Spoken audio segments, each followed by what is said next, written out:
जय गुरु जी। शुक्राना गुरु जी। गुरु जी को शत शत प्रणाम। गुरु जी की संगत को मेरा नमस्कार और विक्रम अंकल और बाकी सब ऑर्गेनाइजर को भी मेरी तरफ से जय गुरु जी। संगत जी, गुरु जी के साथ जर्नी हम सबकी छोटी बड़ी जैसी भी है, पर बहुत ही ब्यूटीफुल एक्सपीरियंस वाली जर्नी है। सबकी जर्नी में अलग अलग उतार चढ़ाव है। पिछले 15 महीने से हम सब एक दूसरे के साथ ये चीजें शेयर करते हैं और बहुत सी नई चीजें हम सीख रहे हैं। गुरु जी के सत्संग को मुझे नहीं पता आज किसके कारण से मुझे यह आज्ञा मिली। आज दरबार लगाया हुआ था, उसमें जैसे ही जोत जली तो एक फोन बजा, अननोन नंबर था और क्योंकि जोत जला चुके थे, वाणी शुरू हो गई थी, मुझे लगा अभी नहीं उठाती। फिर पता नहीं क्या लगा कि चलो उठा लो, कोई अर्जेंट हो सकता है। जैसे ही फोन उठाया, आवाज आई, मैं विक्रम अंकल बड़े मंदिर से बोल रहा हूँ। शुक्राना गुरु जी। एक घबराहट सी हुई कि सत्संग इधर भी करना है उधर भी करना है, बट विक्रम अंकल ने एक ही बात बोली, आंटी इसमें क्या है, आप दरबार में बैठे हैं, दरबार में बैठे बैठे ही सत्संग कर लीजिएगा। शुक्राना गुरु जी। आज इस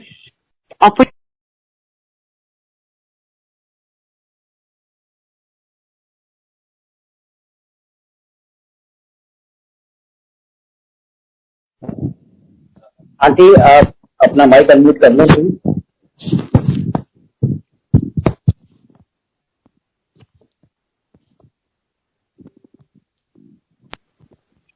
हेलो।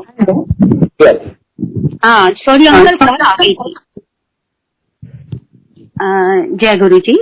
आज मैं अपनी जर्नी गुरु जी के साथ इस फिजिकल फॉर्म में कैसे शुरू की वो एक्सप्लेन करूंगी। संगत जी, बचपना कह दीजिए, नादानी कह दीजिए, या कुछ कुछ बेवकूफियां हम सब करते हैं जब तक हम गुरु जी की दरबार में नहीं आए होते, शरण में नहीं आए होते और शरण में आने के बाद समझ तक नहीं पहुंचे होते। तो मैं वो बचपने की और नादानियों के कुछ एक्सपीरियंसेस आप सबके साथ शेयर करूंगी गुरु जी की आज्ञा से और उनकी ब्लेसिंग से। संजय जी, मैं एक कॉमन मैन, एक मिडिल क्लास इंसान, सेल्फ मेड फैमिली की पर्सन थी। बचपन से ही जो गुरुजी हमें समझाते हैं उससे ज्यादा समझ थी मेरे में कि मैं एक पढ़ी लिखी, एक फेयर डील वाली, नॉर्मली लोगों की हेल्प करने वाली और सेल्फ मेड ह्यूमन बीइंग हूँ। तो मुझे किसी गुरु की क्या जरूरत है। हाँ, मैं ईश्वर में विश्वास करती थी और वो भी भोलेनाथ के नाम से, शिव जी के नाम से, बट ह्यूमन बॉडी में भगवान हो सकता है ये समझ नहीं थी और ना ये बिलीव पे मैं बिलीव करना चाहती थी। मैं बड़ी ईमानदारी से दरबार में ये बात मान रही हूँ कि मैं बिल्कुल ह्यूमन बॉडी में भगवान आ सकते हैं नहीं मानती थी और थोड़ा बहुत मैं उस चीज को पसंद भी नहीं करती थी और कोई जाता था किसी गुरु के पास तो मैं उसे रोकना नहीं चाहती थी। जैसे आ गया जो जर्नी थी। तो संगति, हम सबको मालूम है जब गुरुजी एम्पायर एस्टेट में बैठते थे तब की बात है, मेरी सिस्टर के बॉस वहां जाते होंगे। एक बार वो मेरी सिस्टर को वहां ले गए, छोटी सिस्टर को, और उस वक्त संगत जी हम इतने देर नहीं होते थे या हमें इतनी खुली आज्ञा गुरुजी से नहीं मिली हुई थी कि कोई भी किसी को भी उनके दरबार में ले आए, जब तक कि गुरुजी खुद नहीं बोलते थे या कोई सेवादार से आज्ञा नहीं दिलाते थे। तो ये बात है सन 2000 की, जब मैं गुरुजी से पहली बार मिली। उससे 1 साल पहले से मेरी सिस्टर मुझे बहुत बार बोल चुकी थी कि तुम चलो, एक गुरुजी हैं वहां चलते हैं। बिकॉज समझिए I was suffering from ulcerative colitis. आजकल ये बीमारी काफी कॉमन हो गई है, लेकिन उस टाइम ये बीमारी इतनी इंडिया में कॉमन नहीं थी। जो भी डॉक्टर देखता था, गैस्ट्रोएंटरोलॉजिस्ट, वो यही कहता था ये तो अमेरिकन बीमारी है, तुमने कैसे पाल ली। और इसकी दवाइयां वगैरह भी ऐसी थी जो मुझे सूट नहीं कर रही थी। तो अल्टीमेटली मुझे जब पीक सीजन आता था, जब सीवियर हो जाती थी ये प्रॉब्लम, तो मुझे स्टीरॉइड्स पे रख दिया जाता था। अब 2000 जून का मंथ था, पीक पे टाइम चल रहा था। संगत जी, मेरा ये हाल था कि मैं कुछ भी खाती थी तो वॉशरूम जाती थी और मुझसे डाइजेस्ट नहीं होता था, और पूरे दिन में आधी एक चपाती खा ली या थोड़ा सा कुछ खा लिया, अदरवाइज या तो वॉमिट होता था या मोशन पास हो जाता था। अब उस टाइम में गर्मियों की छुट्टियां थी, मम्मी के घर आई थी।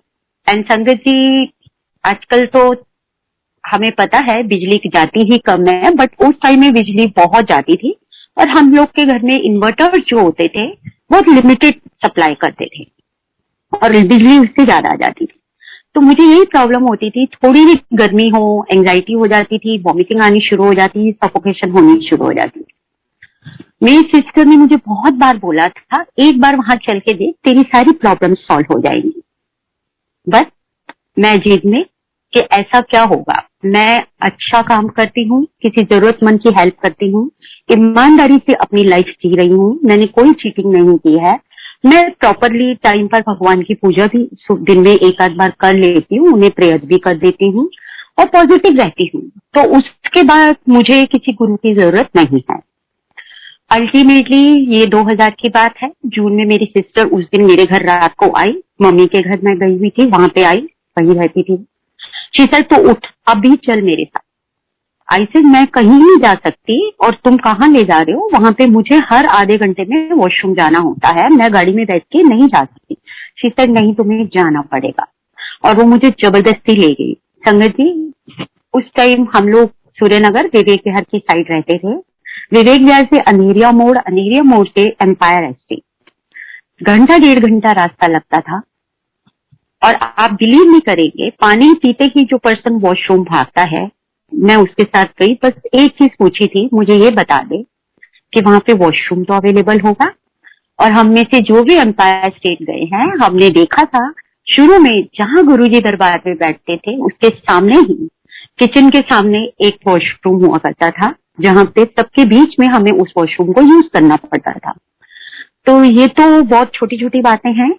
पॉइंट इज दिस कि मैं ये कॉन्फिडेंस लेके कि वहां वॉशरूम होगा, और क्योंकि जब सब डरों से हार गए, डॉक्टर, स्टीरॉइड्स, मेडिसिन, सारी पढ़ाई लिखाई सब फेल हो गई, तो मुझे लगा चलो शायद ये गुरु ही कुछ कर देंगे।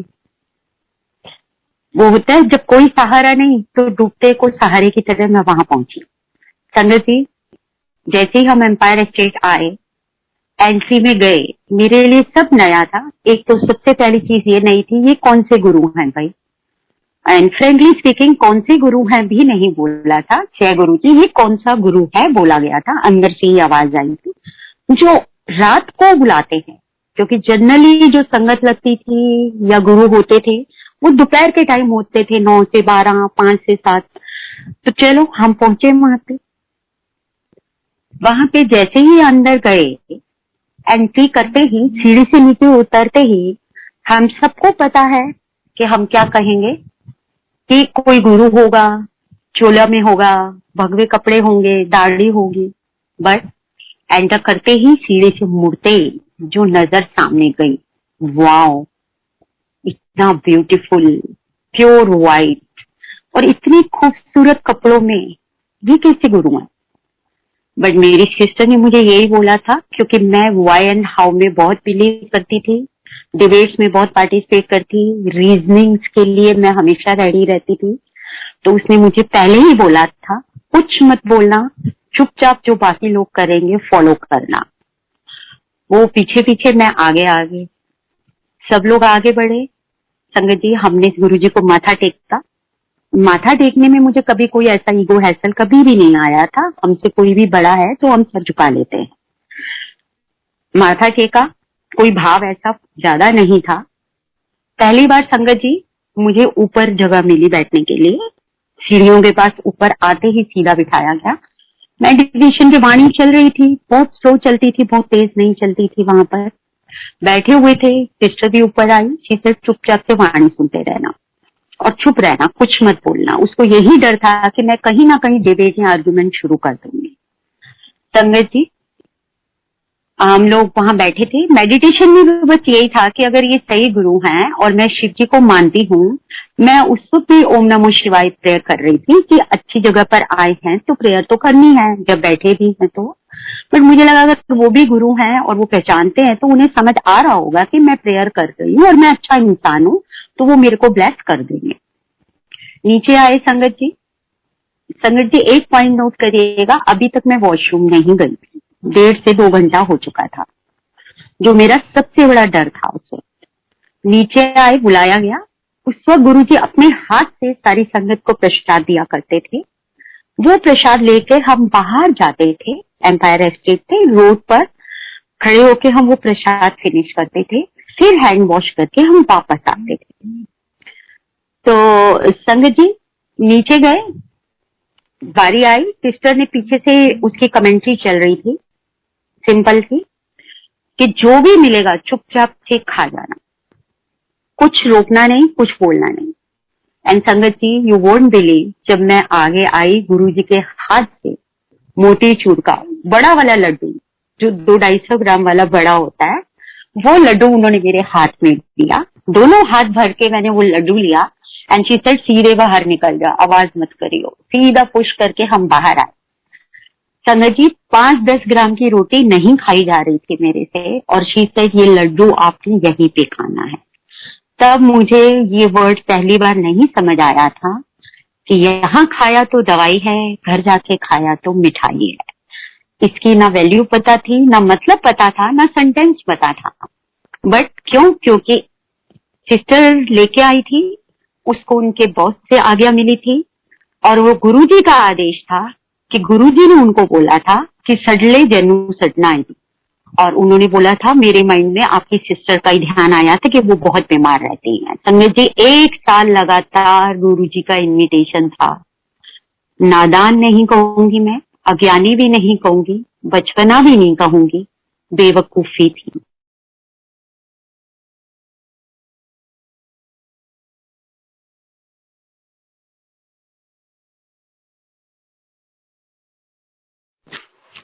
आंटी प्लीज आप अपना माइक अनम्यूट कर लें।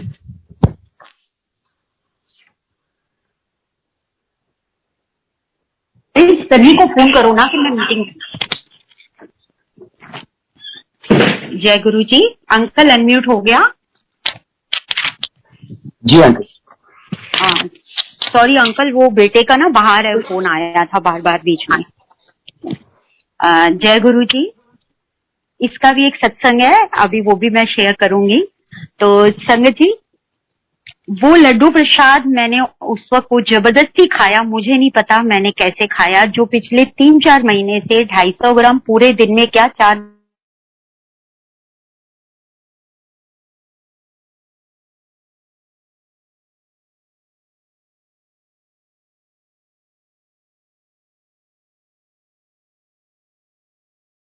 जने एक प्लेट में खा रहे हैं। संगत जी एंट्री के टाइम पर सबसे बड़ी बात ये देखी हमने कि मुझे पहले तो ये लगा ये कैसी जगह आ गए हैं। मैं किसी पॉलिटिशियंस में इतना इंटरेस्ट नहीं रखती थी, ना रखती हूँ, बट मुझे उनके फेसेस भी पता नहीं होते थे। तब मीडिया और फेसबुक वगैरह भी इतना नहीं था। बस एक मेनका गांधी जी को मैं पहचानती थी, जिनको मैंने वहां बैठे देखा, और कुछ इस तरह के लोग जो full of diamonds and jewellery elite class वाले स्टाइल के लग रहे थे। तो मैं यही सोच रही थी कि कहाँ आ गए यार, ये जगह मेरे लिए तो है नहीं, क्योंकि हम लोग मिडिल क्लास लोग हैं, यहाँ पे कौन सी बर्बाद में ये ले आई है, यहाँ हम कैसे खप पाएंगे। मुझे नहीं पता गुरुजी ने क्यों बुलाया था, कैसे चूज किया था, और इस क्वेश्चन का आंसर मुझे आज तक नहीं मिला है। This is the last question जो आज की डेट में मेरे मन में है, जिसका आंसर गुरुजी से मैं पूछती हूँ, और कोई क्वेश्चन, कोई व्हाई एंड हाउ मेरे माइंड में अब नहीं रहा है। बट यही क्वेश्चन है कि मुझ में ऐसा क्या था गुरु जो तुमने मुझे अपने दर पे बुलाया, और अगर बुलाया है तो इस लायक रखना कि मेरा भी मान रहे, आपका भी मान रहे, और संगत का भी मान रहे। जय गुरु जी। हाँ संगत जी, तो हम आए, बैठे। संगत जी अल्सर सीवियर था, मसाले बंद थे, खाना बंद था, लेकिन वही जो गुरु जी का जादू है, तीखी मुझे सब्जियां याद नहीं है आज भी, लेकिन ये याद है कि उसमें खूब सारी चटनी थी मिर्ची की, और वो बोला गया था इसको खाना है, फिनिश करना है। 200-250 ग्राम का लड्डू, ऊपर से 2 चपाती, इतनी सारी सब्जी। और तब गुरुजी के जो लंगर प्रसाद आता था उसमें भी 4 बर्फी या 4 लड्डू जरूर होते थे, छोटे वाले। हलवा प्रसाद अब मिलता है, पहले लंगर प्रसाद में जनरली लड्डू या इमरती या मिठाई हुआ करती थी कोई। और पहले गुरुजी भी मीठा बांट देते थे। मुझे तो यही नहीं समझ आ रहा था कि मैं इतना कैसे खाऊंगी और कैसे डाइजेस्ट करूंगी, कहीं वॉमिट ना आ जाए।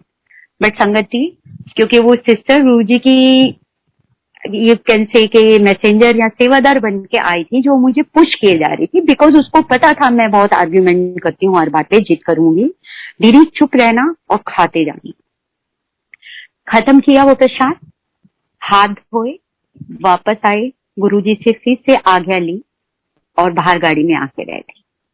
संगत जी, जैसे ही हम वापस आए हैं, सिर्फ एक बार मैं वॉशरूम गई, वो भी जैसे नॉर्मल पर्सन 5-6 घंटे में जाता है। वापस आए, कोई टेंशन नहीं हुई।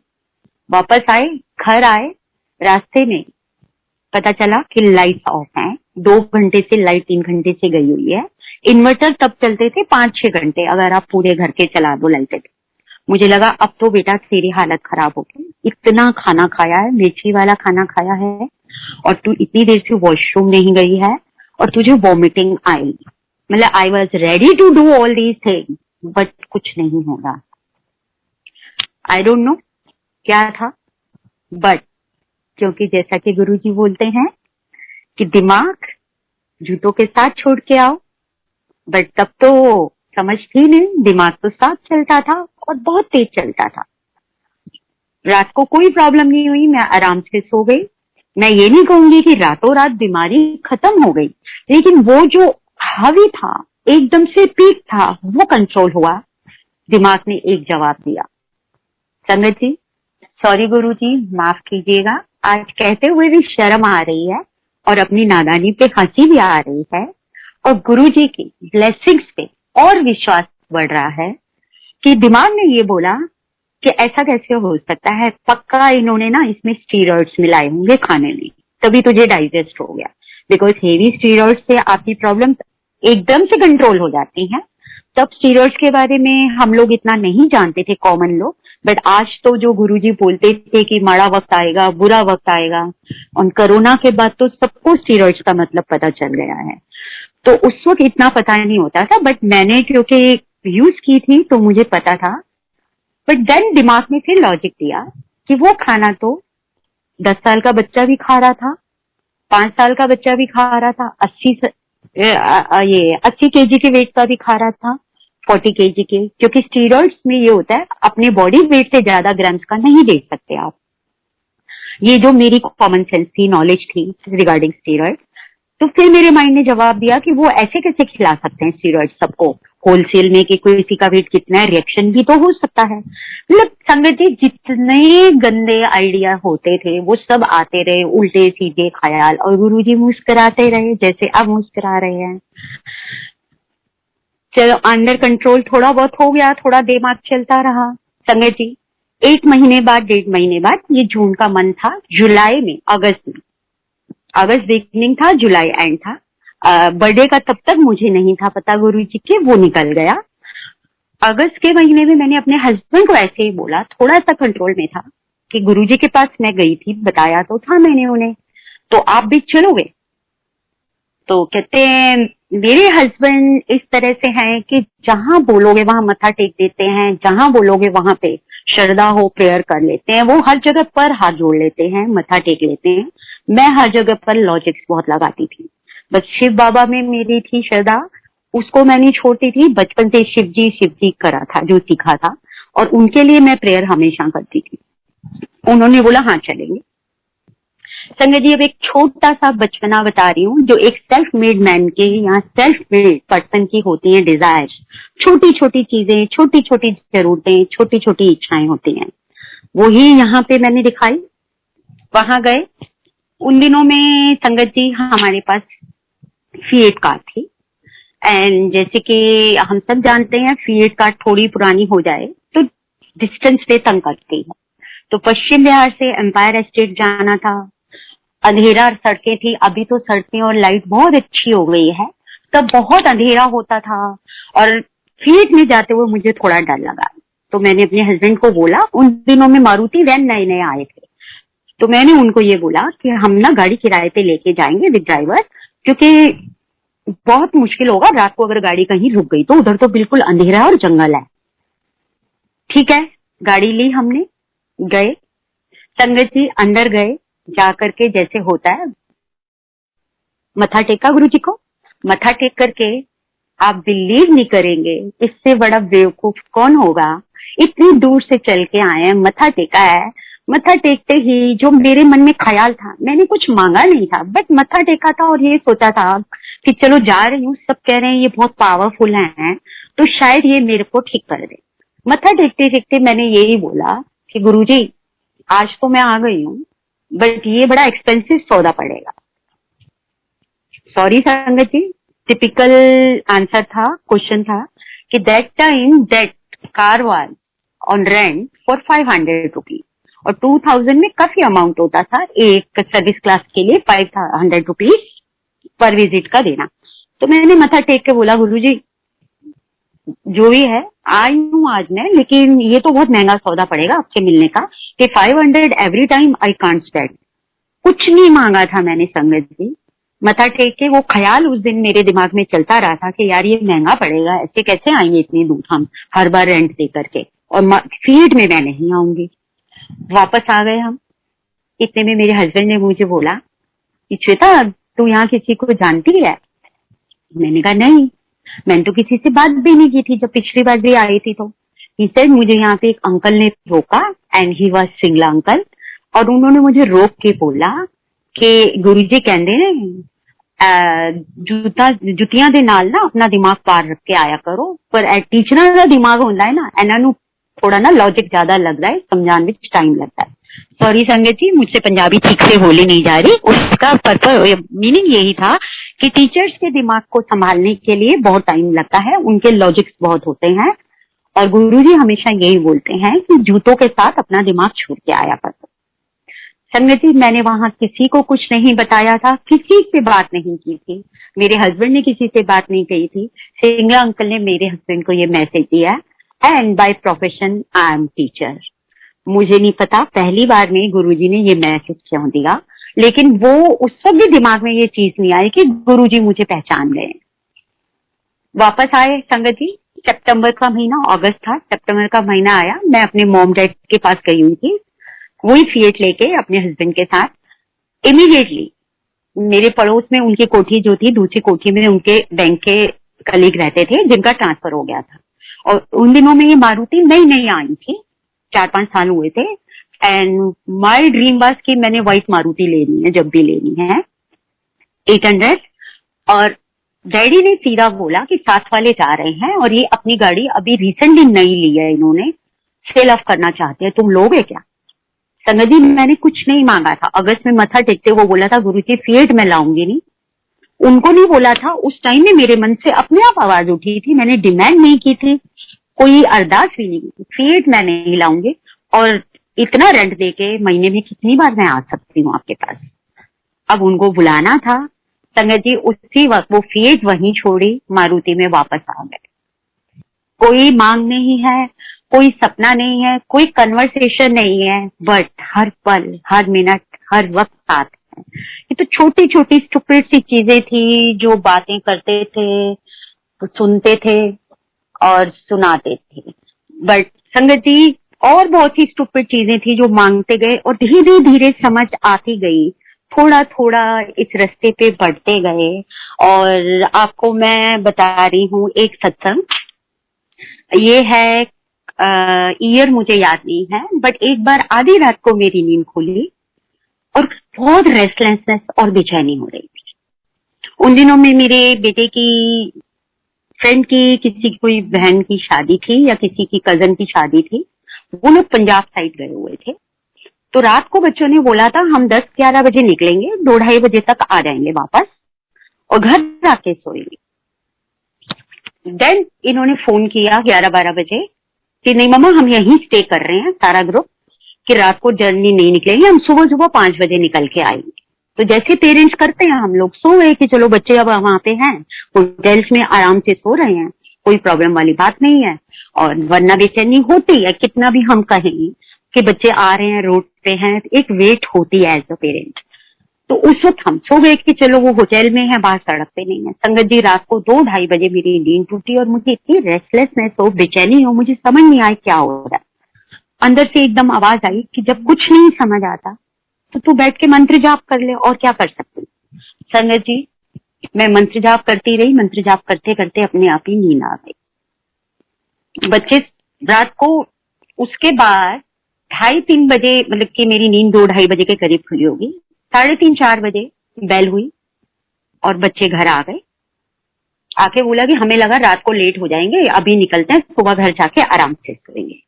संगत जी मुझे उसको कुछ भी स्ट्राइक नहीं किया, वो भी सो गए, मैं फिर से सो गई। थोड़े दिनों बाद मेरे बेटे ने मुझे बताया कि मम्मा जब हम वहां से निकले थे ना, आज तो हमें एक तरह से नई लाइफ मिली है। सामने जो ट्रक आ रहे थे और जो गाड़ी आ रही थी, एक बाल के डिस्टेंस से, मिलीमीटर के डिस्टेंस से हमारी पूरी यू कैन से कि टक्कर हो जाती गाड़ी की। कैसे बच्चे हैं हमें नहीं पता। ये होते हैं गुरुजी संगत जी, उन्हें आपके कर्म को पटवाना होता है। आप अनजान होते हो, नादान होते हो, बट उन्होंने आपको अपनी शरण में लिया है। आपका ध्यान, आप सो जाओ तो भी वो आपका ध्यान रखते हैं। इसीलिए उन्होंने मुझे रात को जगाया और बिठाया और बोला मंत्र जाप करो। अभी थोड़े दिन पहले आंटी का सत्संग आता था कि कुछ भी नहीं करना, सिर्फ मंत्र जाप करो। मंत्र जाप हमेशा आपके हर दर्द को, हर दुख को कम करेगा, आपके हर कर्म को काटेगा। और हम इतने अज्ञानी हैं, आराम से बैठे हैं, इतना ध्यान नहीं रखते कि गुरु ने हमें अपनी शरण में लिया है।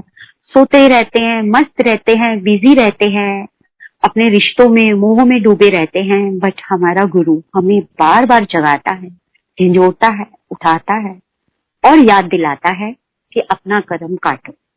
90% मैंने ले लिया है, 10% तो तुम काटो। तो इसलिए संगत जी मैं यही कहूंगी कि गुरुजी तो हमें हमेशा याद दिलाते हैं, लेकिन हमें भी थोड़ा सा याद रखना है। जर्नी डिफिकल्ट है, हम सचमुच नादान है, मूर्ख है, लेकिन बस यही गुरुजी से प्रेयर है, अपनी शरण में लिया है, अपना हाथ सर पे रखा है, तो हमें अपने लायक बनाए रखना और आगे बढ़ाए रखना। संगत जी एक और सत्संग मैं आपको सुनाती हूँ, ये थोड़ा अलग सा है, थोड़ा सा क्यूट है, थोड़ा सा प्यारा सा है, थोड़ा सा दोस्ती वाला है। क्योंकि गुरुजी तो मेरे लिए माता पिता भी हैं, भाई बहन भी हैं, हम उनके पैर भी छूते हैं, हम उनका माथा भी चूमते हैं, हम उनको राखी भी बांधते हैं, हम उनसे ब्लेसिंग्स भी लेते हैं, हमारे वो दोस्त भी हैं। आई थिंक इससे बड़ा दोस्त कोई और हो ही नहीं सकता, जब तुम्हारा हर शेयर, दुख दर्द वो शेयर करे। तो यही दोस्ती की बात है। कई बार हमने ये संगत में, पूरे वर्ड्स मुझे ध्यान नहीं आ रहे, कि जिससे वो सेवा करवाना चाहते हैं और जब जब वो सेवा करवाना चाहते हैं अपने आप रास्ता बनाते हैं। संगत जी ये अभी रिसेंट बात है, 5-7 साल पहले तक, 2 साल तो कोरोना में काउंट ही नहीं होते कहाँ गए। पहले दिवाली वाले दिन हम लोग कभी भी चले जाते थे और दिया जला के आ जाते थे, सुबह से ही वहां पे दरबार खुला होता था। लेकिन 5-6 साल पहले हमें नहीं था पता, मेरा बेटा आया हुआ था बाहर से, तो उस वक्त एक ही गाड़ी थी, तो उसने, क्योंकि वो बाहर था तो हमें जरूरत नहीं थी दूसरी गाड़ी की, तो उसने बोला था पापा मुझे शाम को कहीं जाना है, आपने बड़े मंदिर जाना है, तो आप अभी हो आओ। हमने बोला ठीक है, हम लंच खा के चले जाते हैं, 5-6 बजे तक वापस आ जाते हैं, और तू फिर गाड़ी लेके फ्रेंड्स के साथ चला जाइए पूजा करके। संगत जी अभी भी नादान थे। अभी एक किसी उसमें मैंने गुरुजी की किसी उसमें पढ़ा था बुक में या सत्संग में, किसी अंकल आंटी के, गुरुजी यही बोलते थे कि सब तो अपने घरों में दिवाली मनाते हैं, मेरे पास तो बहुत कम लोग दिवाली मनाने आते हैं, नहीं थी समझ तब तक। यही था दिमाग में कि मुझे वापस आके पूजा करनी है, लक्ष्मी पूजा करनी है दिवाली की, और दूसरा था संगत जी की मेरे को मेन डोर पे फ्रेश फ्लावर लगाने थे अपने घर के। वो 2 काम मेरे रह गए थे। और मेरा शुरू से था, बचपन से ये सीखा था कि दिवाली पूजा के टाइम आप नए कपड़े पहनते हो, फ्रेश कपड़े पहनते हो। कितने नादान है हम लोग। मुझे लगा कि पहले गुरुजी के पास जाऊंगी और बड़े मंदिर से वापस आके मैं अपने नए कपड़े पहनूंगी, और वो व्हाइट ड्रेस थी और मेरे माइंड में ये था खराब हो जाएगी। नहीं, ये नहीं समझ आया, गुरुओं का गुरु, ईश्वर का ईश्वर, महाशिव, वहां पे जाके कपड़े खराब होंगे और लक्ष्मी पूजा में ठीक हो जाएंगे। सॉरी गुरुजी, नादान है, नादान थे, नादान रहेंगे। आप बख्शनहार हैं, आप माफ करते हैं, आप माफ करते रहेंगे। तो संगत जी, मेरे मन में वही दो कसक थी कि नरेश फ्रेश फ्लावर नहीं मिले। फिर मैंने कहा चलो गुरुजी के मंदिर जाएंगे बड़े, तो वहां रास्ते में आता है एक जगह, वहां पे फ्लावर बड़े फ्रेश मिल जाते हैं। वापसी में हम घर के दरवाजे के लिए वो लेते आएंगे। लक्ष्मी पूजा से पहले आते ही फ्लावर लगा दूंगी और नया सूट पहन लूंगी। देन आई थॉट काफी लेट हो गई हूँ, मैं ये वाला सूट अभी पहन लेती हूँ। ड्रेस मैंने पहन ली, काफी लंबी व्हाइट ड्रेस थी, अनारकली टाइप। मुझे लग रहा था खराब ना हो जाए। संगत जी, पूरे रास्ते गाड़ी में जब हम गए हैं, आप बिलीव नहीं करेंगे, कहीं ना कहीं मन में ये था कि एक तो मेरी ड्रेस खराब नहीं होनी चाहिए। क्यों? क्योंकि लक्ष्मी पूजा में साफ ड्रेस पहननी है। दूसरा था मेरे घर की, माइंड करिएगा संगत जी, मेरे घर की, मैं छूटा नहीं था अभी, मेरे घर के दरवाजे पे फ्रेश शाल रखने हैं। वो सुनते हैं, मिले ना मिले, हम देखें ना देखें, वो हर वक्त हमें देखते हैं, हर वक्त हमें सुनते हैं और हमारे बचपने को मुस्कुरा कर देखते हैं, माफ करते हैं, और कई बार हमारी नादानियों में खुद भी शामिल होते हैं और हंसते हैं। जैसे एक माँ एक बालक को देखती है बदमाशी करते हुए, नादानी करते हुए। तो संगत जी, उस दिन गुरुजी भी मुस्कुरा रहे थे। जैसे ही हम बड़े मंदिर पहुंचे, पता चला आज दिवाली के लिए शाम को दर्शन शुरू होंगे 5 बजे। मेरे को तो बहुत अजीब लगा कि हम पिछले साल तक तो यहाँ आए थे, आपने हमें बताया नहीं, कोई मैसेज नहीं था। तो मैंने अपने हस्बैंड को बोला, उन्होंने बोला अच्छा आप बाहर सामने जो शिव मूर्ति है गणपति के सामने मत्था टेक लीजिए, बाकी दरबार में आप अंदर नहीं जा सकते, और कैंडल्स आप यहाँ रख जाइए, बाद में जल जाएंगे। संगत जी, थोड़ा सा सैड हो गई मैं कि अंदर जाने नहीं दे रहे हैं, और मैंने कहा चलो मत्था टेकते हैं, और घर तो पहुंचना ही था। आप बिलीव नहीं करेंगे, वो बुलाते हैं और हम ना समझ ये भी नहीं मानते कि उन्होंने हमें ऑब्लाइज किया है, हमें ब्लेस किया है। इतने में एक अंकल ने मुझे बोला, ये समाधि के पास वाला जो एरिया, तब ये ओपन एरिया था, वहां पे इन्होंने ये बोला कि आंटी आप सेवा करोगे क्या? कितनी बड़ी अपॉर्चुनिटी, कितनी बड़ी ब्लेसिंग। और मैं अपने हस्बैंड की तरफ देख रही हूँ, सेवा करोगे? मैंने कहा कितनी देर होगी अंकल? पहला क्वेश्चन, नेगोशिएशन, बार्गेनिंग। अंकल ने बोला आंटी करनी है तो 2.5-3 घंटे तो करनी पड़ेगी। मैंने अपने हस्बैंड की तरफ देखा, मैं कहा नरेश सुनो ये क्या कह रहे हैं। तो जैसा कि आपको मैंने बोला था, ये तो फटाफट से हाँ ठीक है करेंगे अंकल, कोई बात नहीं। और मेरे माइंड में था कि मुझे घर जाना है और फूल खरीदने हैं, पूजा करनी है, बच्चे को गाड़ी देनी है, उसको आगे जाना है। जैसे गुरुजी बोलते थे, आंटियां सिर्फ अपनी फैमिली के बारे में सोचती रहती हैं। उन्होंने बोला हाँ ठीक है करेंगे। अंकल ने बोला ठीक है, पीछे से दरबार के पार्किंग के पीछे से जाइए, पीछे के दरवाजे से मगू आंटी होंगी, उन्हें बोलना आपको वो सेवा दे देंगी। हम दोनों अंदर गए। संगत जी, अंदर जाते ही आप बिलीव नहीं करेंगे, मेरे 2 ही क्वेश्चन थे।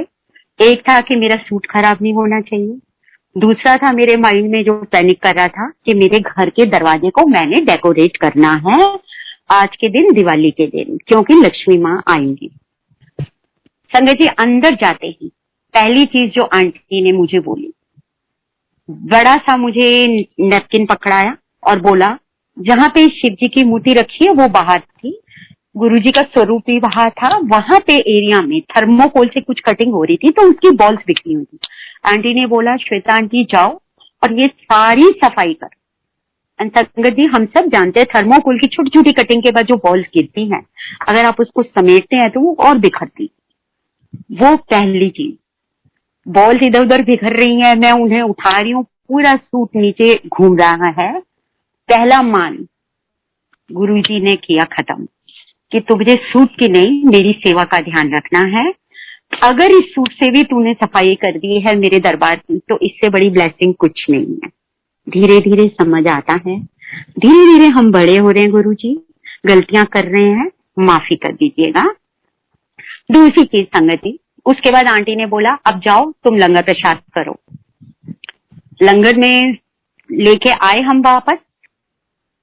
आंटी ने आते ही बोला संगत जी, जो गुरुजी के आसन के सामने बहुत बड़ा थर्मोकोल का वो बना हुआ था, फ्रेम बना हुआ था, आंटी ने वहां पे उस फ्रेम के आगे बोला इस पर आप फ्लावर लगाओ। संगत जी फ्लावर लगाओ, पिंस दिए और फ्लावर दिए कि इस पर आप स्टिक करिए। कहा तो मैं अपने छोटे से घर का दरवाजा सजा रही थी, कहा गुरु ने मुझे अपने दरबार का दरवाजा सजाने के लिए फूल दे दिए। जय गुरु जी, शुक्राना गुरु जी। गुरु जी, ये छोटी छोटी चीजें हैं जो बाद में आपको समझाती हैं कि आपका गुरु आपके हर बचपने को, हर नादानी को देखता है, मुस्कुराता है और आपकी छोटी छोटी इच्छाओं को पूरा करता है। संगत जी, ये छोटी छोटी इच्छाएं हैं, छोटी छोटी भावनाएं हैं, पूरी होती हैं, चलती रहेगी जर्नी ऐसे ही। बट कई बार सत्संग में मैंने ये सुना है, लोग बोलते हैं कि मिरेकल्स करते हैं गुरुजी, मिरेकल्स करते हैं। और गुरुजी हमेशा यही बोलते थे, मैं चमत्कार नहीं करने आया यहाँ पे, तुम लोगों के विश्वास को बढ़ाने के लिए मुझे ये करना पड़ता है। और गुरुजी बिल्कुल सच बोलते थे, सही बोलते थे, सॉरी गुरुजी, बिल्कुल सही बोलते थे कि तुम लोग को मैं जो एक्चुअल चीज देने आया हूँ वो तुम्हें नहीं मांगनी आई। और अभी तक उसकी समझ नहीं आई है, क्योंकि यही नहीं समझ आया मुक्ति की डेफिनेशन क्या होती है, तो हम मुक्ति क्या मांगे। गुरुजी प्लीज आप हमें गाइड करिएगा कि उस रास्ते तक हम पहुंच पाए और आपकी रजा में ही अपनी रजा कर पाए। तो संगत जी, गुरुजी के यही होते थे कि कई बार कई लोग बोलते थे कि हम गुरुजी से कनेक्ट हुए हैं, हमारी लाइफ में कोई मिरेकल नहीं हुआ है। संगत जी, मेरा हमेशा अंदर से यही जवाब आया है कि अगर आज के कलयुग में, अगर हम इस 1.5 साल को छोड़ दें, जिसमें कोरोना ने तो कलयुग को भी बहुत बड़ा कर दिया, अदरवाइज भी अगर आज के कलयुग में हम एक नॉर्मल लाइफ लीड कर रहे हैं, छोटे छोटे अप एंड डाउन के साथ, और कोई बड़ी प्रॉब्लम नहीं आ रही है, तो इससे बड़ा मिरेकल हमारी लाइफ में क्या हो सकता है? आप खुद सोच के बताइए। क्या हम तब अपने गुरु पे विश्वास करें या अपने सपोर्टर पे विश्वास करें जब पहले हमें वो पुश करके गिराए और फिर ऊपर उठाए? ना वो हमें गिरने दे रहा है, ना हमें बहुत ऊपर उठा रहा है, हल्के हल्के अप डाउन करके हमारी जर्नी को चला रहा है। इससे बड़ा मिरेकल, इससे बड़ी ब्लेसिंग मुझे मेरी छोटी सी समझ में तो यही आता है, और कुछ हो ही नहीं सकता है। संगत जी, छोटे छोटे प्रॉब्लम्स आए लाइफ में, छोटे छोटे चलते भी रहे, बट जैसा कि गुरुजी ने बोला था, हमें नहीं पता हम कितनी बड़ी गठरी लेके आए हैं, कितने बड़े पाप करके आए हैं। कई बार हमें लगता है कि उसने लेट ज्वाइन किया, उसने पहले ज्वाइन किया और मेरे को बाद में हुआ और मुझे कम रिटर्न मिल रहे हैं। हमें नहीं पता हमारे ऊपर कितना लोन है। EMI का अमाउंट हमारा उसी तरह से होगा, जितना कर्जा है उसको हमें काटना है। बट अब धीरे धीरे गुरुजी ये समझ दे रहे हैं कि ये हमारा हिस्सा है, हमें इसको पूरा करना है और खत्म करना है। तो जब हमें खुद पता चल जाता है कि ये हमारा अपना कर्ज है और हमें चुकाना है और हम इसे एक्सेप्ट कर लेते हैं, तो उसके बाद लाइफ काफी स्मूथ हो जाती है। दर्द भी होते हैं, बेचैनी भी होती है, उठते भी हैं, गिरते भी हैं, बट एक विश्वास के साथ, सिर्फ एक विश्वास के साथ कि तू है, हमारे आसपास है, हमारे साथ है, हमेशा साथ है।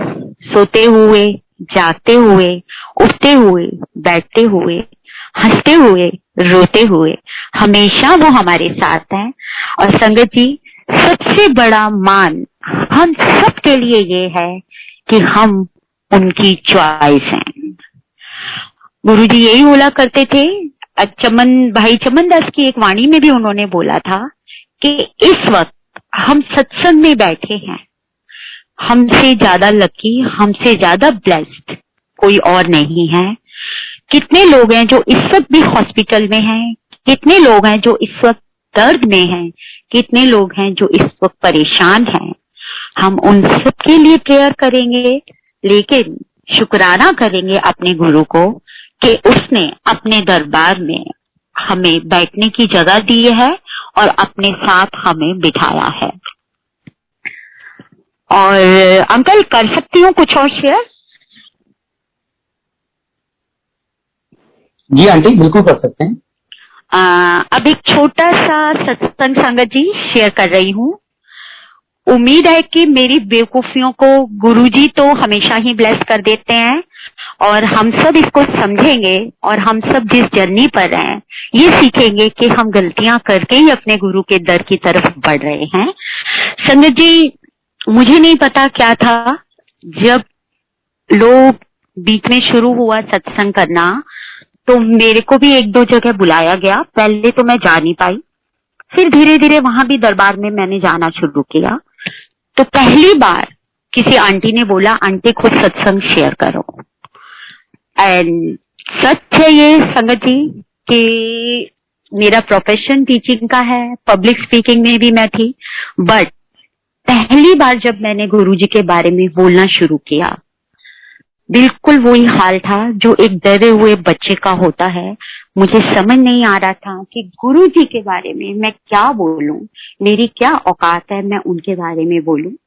बस यही आज्ञा मिली कि जो तेरे पे बीता, जो तूने सीखा वो संगत के साथ शेयर कर दो। तो वही चीज आज भी पहली बार मैंने जब किया, मैंने विक्रम अंकल को यही बोला, विक्रम अंकल एक अनजाना सा बेचैनी है कि कहीं कोई गलती ना हो जाए, बट दरबार में बैठे हैं, गुरुजी बुलवा रहे हैं। तो वही मैं चीज बोल रही हूँ कि संगत जी काफी सत्संग में मैं जाने लगी और गुरुजी की कृपा से जो भी मैं शेयर करती थी संगत को कहीं ना कहीं आंसर मिलता था। जैसा कि हमेशा एम्पायर एस्टेट में भी यही कहा गया था कि गुरुजी जब खड़ा करते थे सत्संग करने के लिए तो वो किसी न किसी संगत के लिए आंसर होता था उसका।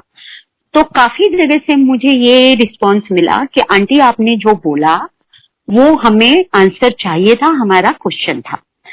तो थोड़े दिन संगत जी, माफी गुरुजी, सॉरी गुरुजी, थोड़े दिन लगातार ये हुआ संगत जी कि साल भर तक काफी जगह पर सत्संग हुआ और मेरे को बोलने के लिए कहा गया, शेयर करने के लिए कहा गया।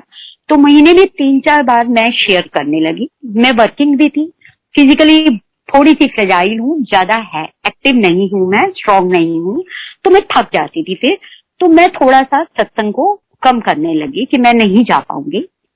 तो एक बार क्या हुआ संगत जी कि एक आंटी जिनके घर मैंने 2-3 बार सत्संग शेयर किया था, उनके सत्संग में उन्होंने मुझे फोन करके बोला कि आंटी आपको ना एक जगह सत्संग करना है और वो किसी मंदिर में हो रहा है और सैटरडे को वहां करना है और संडे को एक जगह और करना है। संगत जी, मुझे पता नहीं क्यों ऐसा ख्याल आया कि व्हाट्स गोइंग ऑन, ये हो क्या रहा है, कि मैं कहीं सिस्टर शिवानी तो नहीं बन रही कि हर हफ्ते एक फोन आ जाता है कि यहाँ शेयर कर दो, यहाँ शेयर कर दो। तो मुझे एकदम से आवाज आई अंदर से कि नहीं गुरुजी, मैं कोई ऐसी नहीं बनूंगी व्हाइट साड़ी पहन के सिस्टर शिवानी। बड़ी ईमानदारी से संगत जी बता रही हूँ, जो इस पापी मन में भाव आए थे। संगत जी आप बिलीव नहीं करेंगे, मैंने आंटी को बोला, आंटी ने बोला 12 से 2 का सत्संग है। मैंने कहा आंटी नहीं, मैंने अभी तक नाइट हुई भी नहीं और कल मेरे को अपना पेपर तैयार करना है, परसों पेपर देना है, काफी टाइम लगेगा, मेरे पास टाइम नहीं है। पता नहीं क्यों मुझे अंदर से लगा कि कहीं कुछ अलग हो रहा है जो मैं एक्सेप्ट नहीं कर पा रही थी, या पता नहीं समझ नहीं आ रहा था। अभी तक मैं उस भाव को नहीं समझी। संगत जी आप बिलीव नहीं करेंगे, आंटी ने 3-4 बार फोन किया, मैं नाम नहीं लूंगी उन आंटी का। मैंने संडे के लिए भी टाल दिया, सैटरडे के लिए भी टाल दिया। ये था दिसंबर का महीना। उसके बाद जनवरी में मैं भूल गई। जनवरी में मैं गई सत्संग पे, जिनके घर जाते थे और हमेशा वो मुझसे सत्संग करवाते थे। उन्होंने मुझे बोला, मैंने कहा नहीं, मेरे अंदर से कोई आवाज ही नहीं आ रही है। जनवरी निकला, फरवरी निकला, गई मैं सत्संग पे, लेकिन एक भी सत्संग मैंने शेयर नहीं किया। कभी किसी ने मुझे बोला नहीं, क्या कभी मेरे अंदर से आवाज नहीं आई और मैंने ये बोल दिया मेरे को इस वक्त अंदर से कोई फील नहीं आ रहा है, मैं नहीं शेयर कर पाऊंगी। मार्च आते आते मुझे लगा कहीं मेरे से कोई गलती तो नहीं हुई गुरुजी, कहीं कोई बचपना तो नहीं हो गया। बेचैनी होने लगी कि मैंने कुछ गलती की है गुरुजी, समझ नहीं आ रही है। और वो तो ऐसे ही मुस्कुरा रहे थे, अपने स्वरूप में बैठे हुए हंस रहे थे कि कितनी नादानियां करती हूँ मैं।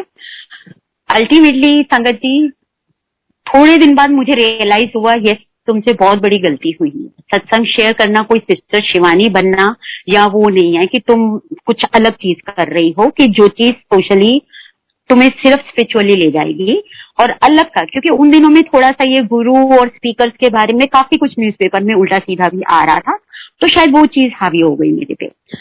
संगत जी, मैंने गुरुजी से लिटरली माफी मांगी संगत जी, और बोला गुरुजी मुझे माफ करो, मैं नहीं चाहती कि मैं बोलूं या कहीं पे सत्संग करूं या कोई भी क्रेडिट लूं कि मैं शेयर कर रही हूं, बट मैं आपसे माफी चाहती हूं कि आपका गुणगान करने का हक मेरा मत छीनिए।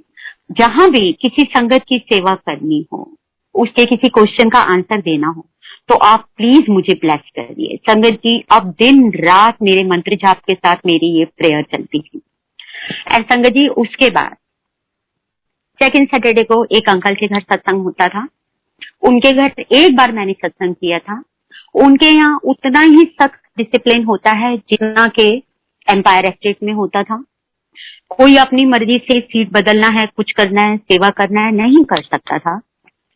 और वहां मैं एक बार सत्संग शेयर कर चुकी थी, बट उस दिन वो अंकल आए और आकर के मुझे अंकल बोलते हैं, आंटी सुना है आप गुरुजी का गुणगान करते हो, तो आज आप गुणगान करोगे हमारे सत्संग में। अंकल, गुरुजी, आप संगत जी बिलीव नहीं करेंगे, मेरी आवाज चोक हो गई कि मेरी ये अरदास मान ली गई थी। गुरुजी ने मुझे माफ कर दिया था। मेरे में मैं नहीं आई थी। मैंने तब भी गुरुजी को यही बोला था, अब भी यही बोल रही हूँ, मेरे में मैं नहीं आई थी, बट मेरे में कुछ बेचैनी आई थी। गुरु को ये भी पता है कि अगर मेरे रास्ते पे चलते हुए तो बेचैन होते तो ठीक है, संभाल लो खुद को, टेक योर टाइम, मैं तुम्हारे साथ हूँ। वो मुझे नहीं छोड़ेंगे, उन्होंने मुझे नहीं छोड़ा था। सत्संग में मुझे इनवाइट किया गया था, मंदिर में मैं जाती थी, लेकिन मैं शेयर नहीं कर पाती थी। वो उन्होंने मुझे रोका था क्योंकि मैंने मांगा था उनसे। उन्होंने मेरे को अपने आप नहीं कहा था, लेकिन जैसे ही मैंने उस चीज के लिए, अज्ञानता के लिए स्वीकार किया और मैं तैयार हो गई अपने गुरु का गुणगान करने के लिए, प्योर हो गई, तो गुरु ने मुझे वो हक फिर से दिया और अपनी शरण में लिया। और वहां पे उस दिन वही हाल मेरा हुआ था। माइक पकड़ते हुए मेरे हाथ कांप रहे थे, आंखों में से आंसू आ रहे थे और यही हो रहा था, गुरुजी शुक्राना कि आपने माफ किया, शुक्राना कि आप हमारी इतनी बेवकूफियों को देखते हो, समझते हो। लेकिन जैसे एक सेल्फिश बच्चा सारा दिन खेलता है, मस्ती मारता है, बिल्कुल माँ बाप की तरफ मुड़कर भी नहीं देखता, लेकिन भूख लगने पर, डर होने पर वो ही माँ बाप उसे याद आते हैं। ऐसे ही हम हैं, नाशुक्रे हैं गुरुजी, नादान हैं, लेकिन आपके बच्चे हैं। आप ऐसे ही हमें माफ करते रहिए और ये करिए, इस तरह से ब्लेस करिए कि धीरे धीरे हम आपके समझदार बच्चों की कैटेगरी में आ जाएं। आपके नादान बच्चों से थोड़ा सा ऊपर करिए हमें गुरुजी और अपनी शरण में लीजिए। हम आपकी चॉइस हैं, तो आपकी चॉइस अच्छी चॉइस बने, इसके लिए आप हमें ब्लेस करते रहिए। एक सेंटेंस और याद आता है गुरुजी का, जो बजाज अंकल की बुक में भी लिखा हुआ है कि गुरुजी कई बार बोलते थे, तुसी मैनू कीड़े मकोड़ों वांगू लगदे हो। सॉरी अगर मेरी पंजाबी बहुत गलत हो, तो उसमें यही होता था कि गुरुजी ने एक दो बार ये बोला था बेचैन होके कि तुम सब मुझे कीड़े मकोड़ों की तरह लगते हो।